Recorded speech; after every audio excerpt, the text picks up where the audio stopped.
Okay guys, so ang init ngayon. So, ano tayong ilog? Okay guys, so ano tayo? Ano yun? So, pupunta tayo guys na sa Garay. So, maliligaw ba tayo guys sa ilog? Dahil napakainit talaga. Grabe. Ayan, sa mga nagpaplano, huwag kayong purong plano. Hindi yung plano, hindi natutuloy. Mas maganda yung biglaan. Ha? Pag biglaan, tuloy agad yan eh. Matik yan, on the spot.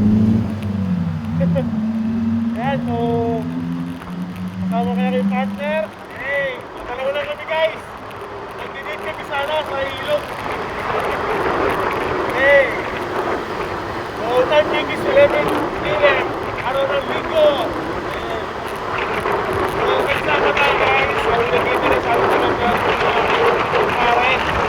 Ayan, meron kay Paring Bojoy. At syempre, meron kay Paring Lars. Ay hindi sumama dahil may gagawin daw niya. Okay lang yan. Ano naman dito? May makalulong tayo guys, pag-ikay. Tingnan lang tayo ito na ng drink, drink sa kamala. Alam talaga. Para na, kung ito tayo ito eh. Pinis ako. Atong kaso, dito tayo guys, sana, sa ito ang buhel. Tingnan lang tayo guys.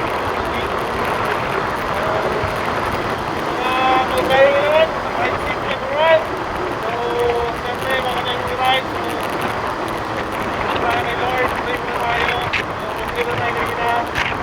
So, pray tayo ni Lord na mapunta tayo sa ating pumuntahan ng safety at makauwi tayo namin safety sa ating pumuntahan. So, yun. So, tayo guys. So, I think tayo natin 1 minute, half hour. Kaya natin. Pwede natin guys, ano, sa Tagaray sa Mero, Bitbit. Maganda pa talaga. At kung marami yung naliligo, kami marami ko naliligo yun. So, mag-iisus na rin tayo guys.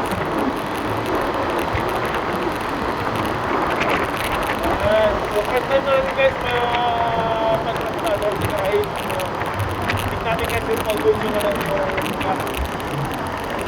So, sama ko kayo guys.